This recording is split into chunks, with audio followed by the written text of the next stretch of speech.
Hey everybody, Joe Bianchino here, back at Saratoga with another weekend preview, a Travers weekend preview, all brought to you by the factory outlets of Lake George, located right off exit 20 in the Northway. And this week, I am joined by HRTV Scott Hazelton. Scott, thanks so much for coming along. Good to be here. Good to be here for a huge weekend. Huge weekend and a huge day on Saturday, and that's the day we'll focus on.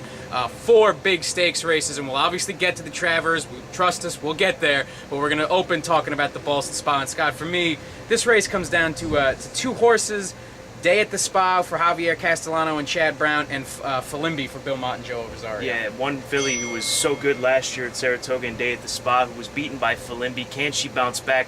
That's the big question. The one advantage that she does have over the favorite, I believe that Filimbi will be the favorite, is that she's drawn a little bit to the inside of her, but Filimbi was able to overcome a post 9 last time out when facing restricted stakes company. But this race goes through Filimbi. She looks like the now horse. She's proven over this course, but Day at the Spa is a nice alternative given the fact that she's really never run a bad race over this turf course. Yeah, she loves it here, and really she's my pick just from a pace scenario. And I love Filimbi because I think she's versatile. She can do a lot of different, she can close, she's shown that she can be up front.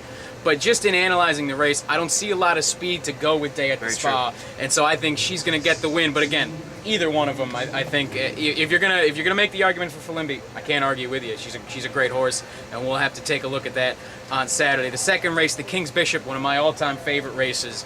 A couple years ago, Caleb's posse running down Uncle Mo in this race. One of my favorite races of all time. So I have a little special spot for the King's Bishop, and for this race again. One horse, couple horses above them all, and for me, it's Coup de Grace, the 8 horse, Rosie Napravnik up in the irons, 2-1 favorite, a very impressive winner last out in the Amsterdam. Yeah, won by 3 lengths coming from off the pace, and you see that a lot in these races where you'll see horses come from off of it, like you mentioned a few years back with the race you were referencing. But there's a little more depth to this race than what he saw in that Amsterdam. I mean, you've got a horse, going off the beaten path a little bit by the name of Fast Anna, who's 2 for 2.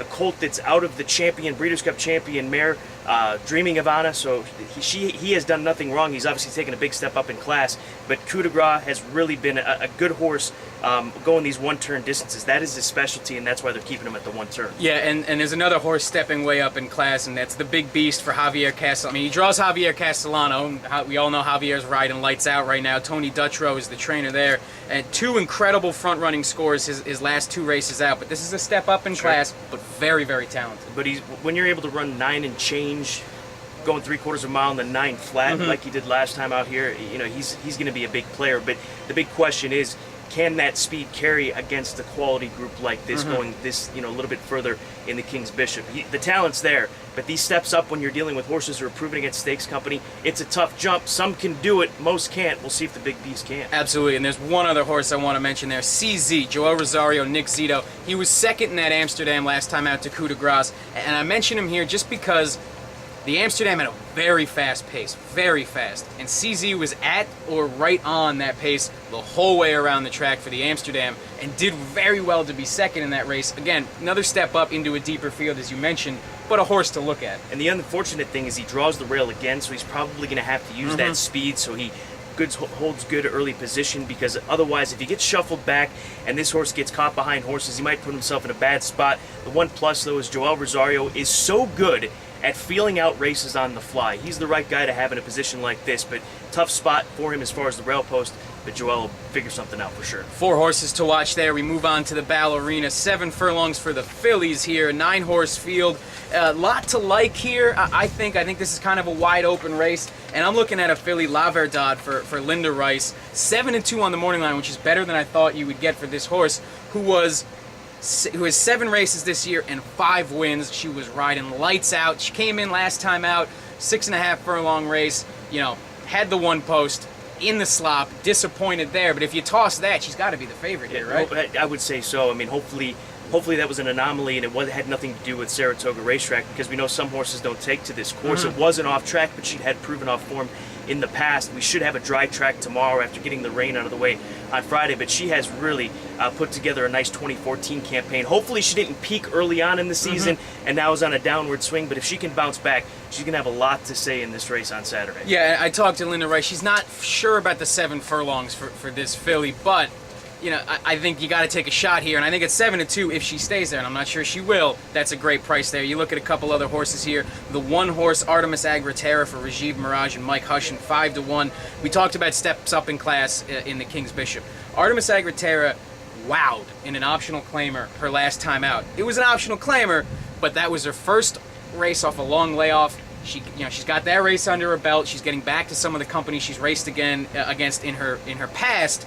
I think she might be a horse to beat here, and at 5-1 in the morning line, you're not going to get much better when it comes to contenders. No, it's a good price. This filly, I liked this filly a lot last year when we were taking a look at the Breeders' Cup Juvenile filly. She disappointed there, but they tried her once against Stakes Company out of that Breeders' Cup race in the Acorn. She wasn't up to the task going the mile at Belmont, but she bounces back against State Bred Company. Keep in mind, I mean, she did face State Bred Company, which isn't the toughest spot that you could be racing here at Saratoga, but as we've seen, these New York breds have gotten better as the years have gone on, especially with the money out here in New York. But inside post, another concern. We'll see what they decide to do with Rajiv riding. She might be forced to go a little bit too, going 7/8. There's another horse I want to ask you about. My Miss Aurelia, 4-horse, Johnny V, Todd Pletcher, 3-1 on the morning line. This is a filly who won 6 straight races at 2 years old. She's 0-4 since then, but she's been in the top 3 in each of those races. She's kind of bounced around distance-wise. Again, another horse who was a solid outing, first off a layoff last time, gets that race under her belt. I don't know what to make of her, but I don't think you can discount her by any means. You can't, because if she can run back to any bit of that form that we saw during her 2-year-old campaign, which secured her the Eclipse Award for 2-year-old filly champion, she's a big-time contender. She's had that lengthy layoff. She's only had the one race here in 2014. She's always run well at Saratoga. There's a lot of pluses. I will say this, if she doesn't show up at least part of the way on Saturday, it's time to start giving up on My Miss Aurelia and just thinking that she was ahead of the curve as a 2-year-old. Like to see her bounce back, but this is a tough spot to try to bounce back in on Saturday. Very tough. And with that race cleared and the other 3 cleared, we get to the feature, the weekend feature, the Saratoga meet feature, the Travers Stakes. And this, you talk to everybody around the backstretch, everybody you talk to, every analyst, everybody mentions one name, and that's Bayern.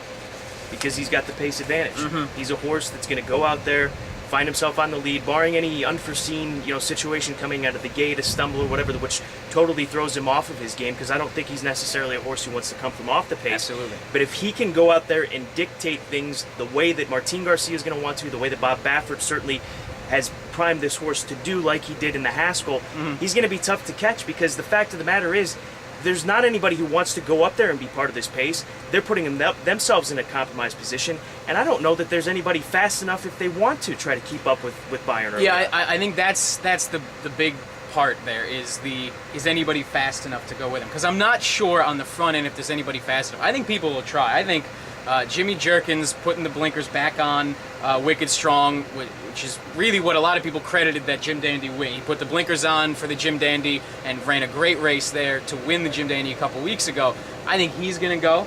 And I think Tonalist wants to run up front. I watched that Jim Dandy last time out, and I was very confused by what Christophe Clement and Joel Rosario did with Tonalist, because he didn't break.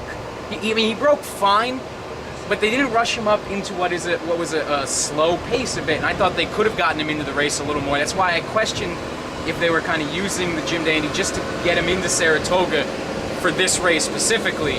So I think you're going to see those 2 horses go with Bayern. I just don't know if they have the speed to go with him. And they don't necessarily have to head Bayern. You just have to let Bayern know that you're there. I mean, that's the key. You can't let him get comfortable, open up by 2 or 3, and then this thing could be over, going down the backstretch.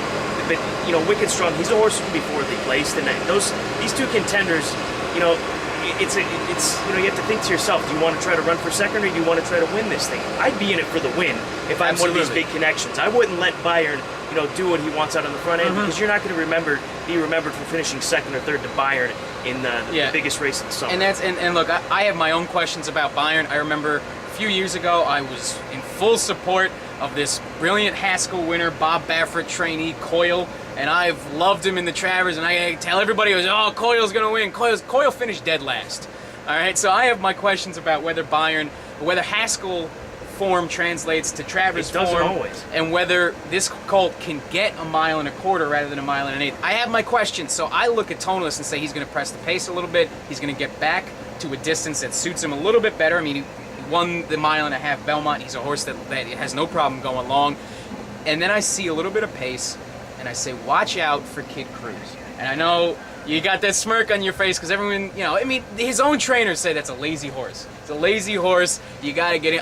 I look at some of his closing runs, and I know the competition wasn't great in his past, earlier in 2014, but he closed into slow paces, and he closed furiously into slow paces. If he shows up and he gets the pace I'm expecting him to get, I'm not saying he wins, but he could make it interesting coming down the stretch. He could, and hopefully the big crowd perks up the lazy horse, because you referenced those races that made him such a buzz horse around Preakness time because of his wins in the Tessio and the private terms, but he just didn't replicate it in the Preakness, and that's part of the Triple Crown, and sometimes horses just don't show up. He did bounce back with a solid effort recently.